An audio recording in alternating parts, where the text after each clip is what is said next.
ارشاد فرمایا مدنی کریم صلی اللہ تعالی علیہ وسلم نے فرمایا لا یزنی زان وہو مؤمن او کما قال النبی صلی اللہ تعالی علیہ وسلم، جب آدمی بدکاری کرتا ہے، زنا کرتا ہے، گناہ کرتا ہے، حرام خوری کرتا ہے، ایمان نکل کر دور جا کے کھڑا ہو جاتا ہے، او کمینے تجھے شرم نہ آئی، مجھے تو غیرت آتی ہے تیرے پاس کھڑے ہوتے ہوئے.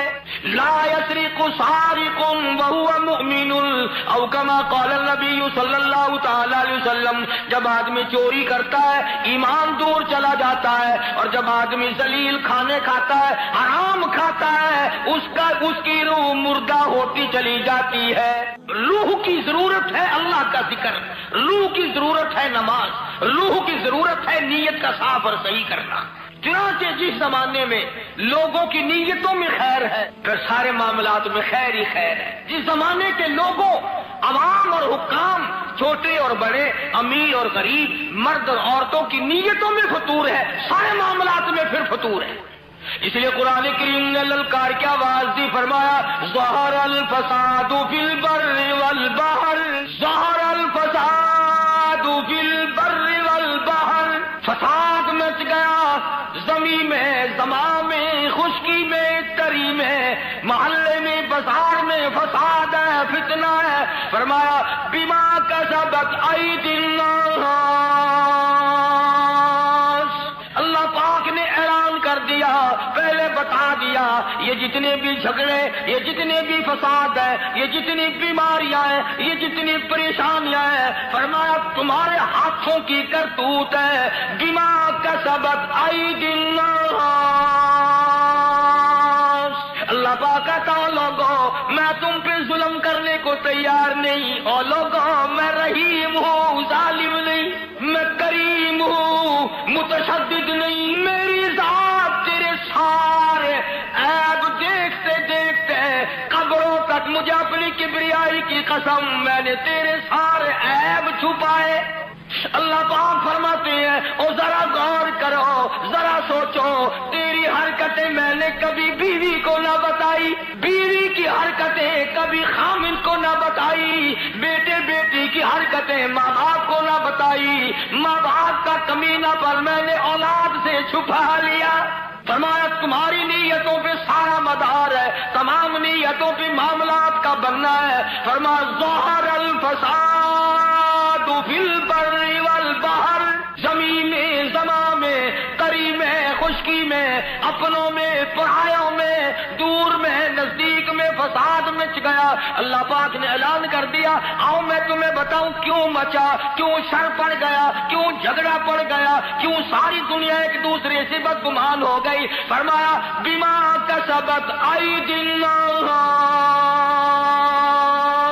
اور لوگوں میں ظالم نہیں، تیری کرتوت ہے، تیری بدعمالی ہے، تیری نیت کی خرابی.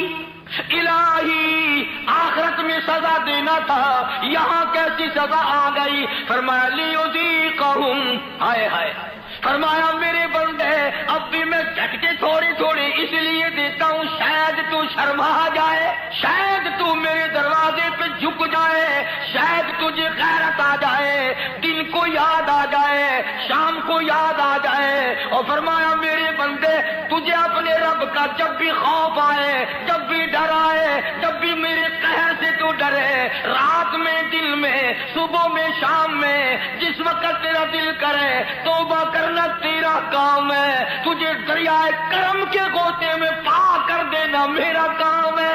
عرض یہ کرنا چاہتا ہوں کہ ہم لوگ اپنے آپ کو جنت کے وارث بنائے پھرتے ہیں، جنت کے ٹھیکیدار بنے پھرتے ہیں، نماز کی پابندی ہم نہیں کرتے، قرآن کریم کی تلاوت کو ذوق شوق سے ہمارے یہاں نہیں رواج. میں تو دیکھتا نہیں کہ کوئی عورت دن میں منہ بناتی ہو کہ آج ہمارے گھر میں کسی نے تلاوت نہیں کی، ہمارے گھر میں آج لعنت برسی ہوگی رحمت کے بجائے. پورے سال میں اگر گھر میں قرآن کی تلاوت نہ ہو، عورت کو افسوس نہیں، مرد کو افسوس نہیں، بڈھی مائی نہیں افسوس کرتی، کوئی چھوکری افسوس نہیں کرتی کہ ہمارے پورے گھر میں قرآن پڑھنے والا ایک بھی نہیں. اور یہ آج نہیں پڑھا گیا، کیوں نہیں پڑھا گیا؟ نماز کی طرف سے کوئی افسوس نہیں کرتا.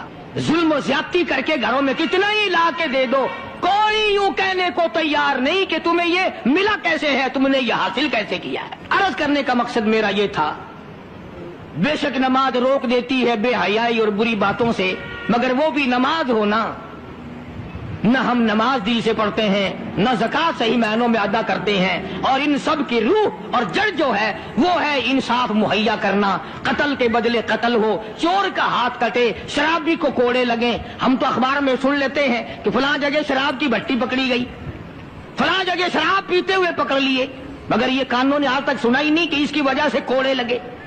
زنا کی سزا ملی، شراب کی سزا ملی، چور کو فلاں سزا ملی، وہ ہم نہیں سن پاتے ہیں۔ اندر ہی اندر افسر لوگ جو گھپلا مچاتے ہیں وہ تمام کے تمام معاملات کو اڑا کے رکھ دیتے ہیں، اور یہی وہ چیز ہے جس کا قرآن کریم مخالف بنتا ہے۔ قرآن کریم نے للکار کی آواز دی، فرمایا بڑے بڑے لوگ جب ہیرا پھیری کیا کرتے تھے، وَمَن لَّمْ يَحْكُم بِمَا أَنزَلَ اللَّهُ فَأُولَٰئِكَ هُمُ الْكَافِرُونَ۔ یہ وہ لوگ ہیں جنہوں نے اللہ کے نازل کردہ کام کے خلاف فیصلے کیے، تمام خلاف اس کی عدالت قائم کی، پرواہ نہ کی، سوچا تک نہیں۔ کہیں فرمایا وَمَن لَّمْ يَحْكُم بِمَا أَنزَلَ اللَّهُ فَأُولَٰئِكَ هُمُ الْفَاسِقُونَ۔ قرآن کہتا ہے جو لوگ میرے قرآن کے خلاف بیٹھ کر فیصلہ کرتے ہیں، اللہ کہتا ہے یہ فاسق ہیں، یہ فاجر ہیں، یہ بدکار لوگ ہیں۔ میرا عرض کرنے کا مطلب منشا یہ ہے کہ ہم ایک طرف سے اپنا دامن صاف کرتے ہیں تو دوسری طرف سے گندگی آلود رہ جاتا ہے۔ اگر مرتے وقت یہ حال ہوا تو ناکام ہو کر کے مریں گے۔ صحابہ کرام نے ان تمام گتھیوں کو پہلے سلجھایا اور اپنی زندگی کو ایسے بنایا کہ مرتے وقت صحابہ کرام کی طرف کوئی انگلی نہیں اٹھا سکتا تھا۔ حقوق العباد کے بارے میں بھی، حقوق اللہ کے بارے میں بھی کوئی چیز ان کو پیچھے نہ رکھ سکی۔ میں یہ نہیں کہتا کہ وہ معصوم عن الگناہ تھے، گناہوں سے پاک تھے۔ ایک مثال پیش کر دوں، گناہ بھی ہوا تو کیسے ہوا؟ صحابہ کرام میں سے اگر گناہ بھی ہوا تو اس کا کیا طریقہ کار اختیار کیا؟ ایک عورت ہے، اس کو کسی نے شراب پلا کر اس سے بدکاری کی، اسے حمل رہ گیا، پیٹ رہ گیا، مسجد میں بیٹھے ہو، خدا کا واسطہ دے کر کہتا ہوں ذرا سوچنا، جب عقل آئی، ہوش آیا، دیکھی کسی نے نہیں، مخبری کسی نے نہیں کی، اطلاع کسی نے نہیں دی، خود چل کر آئی دربار رسالت حضرت محمد الرسول اللہ صلی اللہ تعالی وسلم کے دربار میں، اور آ کے عرض کرتی ہے یا رسول اللہ انی قد ہلکت، ہرنی اور کالی کملی والے مجھے پاک کر دے، مجھ پہ اسلام کی حد جاری کر، میں ہلاک ہو گئی، میں برباد ہو گئی، گناہ کر بیٹھی۔ کتنا خوف ہے اللہ کا، کتنا ڈر ہے اللہ کی عدالت کا۔ سرکار دو جہاں حضرت محمد الرسول اللہ صلی اللہ تعالی علیہ وسلم نے یوں منہ پھیر لیا، پتہ نہیں کس حال میں عورت یہ بات کہہ رہی ہے، پھر اس طرف آ گئی، آپ کی کہنے لگی یا رسول اللہ انی قد ہلکت، کالی کملی والے میں ہلاک ہو گئی، برباد ہو گئی، طہرنی مجھے پاک کرو، مجھ پہ اسلام کا قانون لاگو کرو، جاری کرو۔ آپ نے فرمایا کچھ پی کے تو نہیں آئی اس وقت؟ کہتے نہیں۔ کوئی نشہ تو نہیں؟ کہ نہیں۔ کسی نے تجھے یوں ہی برنگیختہ تو نہیں کر دیا؟ کہتی ہے نہیں۔ کہنے لگی مجھے حمل بھی ہے۔ فرمایا اچھا اب حد نہیں تجھ پہ جاری کی جا سکتی، گناہ تو نے کیا، بچے نے تھوڑے ہی کیا، وہ بھی تو ساتھ مرے گا، اس کا جواب عدالت خداوندی میں کون دے گا؟ چلی گئی، بچہ پیدا ہوا، پھر بھی حضور کریم صلی اللہ علیہ وسلم نے اس کے پیچھے کوئی دائی لگا کے نہیں رکھی کہ جب بچہ پیدا ہو پتہ دینا، اس کو فوراً حد جاری کریں گے۔ بچہ پیدا ہو گیا، پھر خود ہی جھولی میں اٹھا کے لے آئی کالی کملی والے۔ اب مجھے بڑا ڈر لگتا کبھی میری یوں ہی موت آ جائے اور قیامت کے دن مجھے عذاب اٹھانا پڑے۔ انی قد ہلکت، میں ہلاک ہو گئی، گناہ کر بیٹھی، مجھ پہ حد جاری کرو۔ فرمایا اس بچے کو دودھ کون پلائے گا؟ لے جا اسے، جب یہ دودھ چھوڑ دے گا پھر تجھ پہ حد جاری کریں گے۔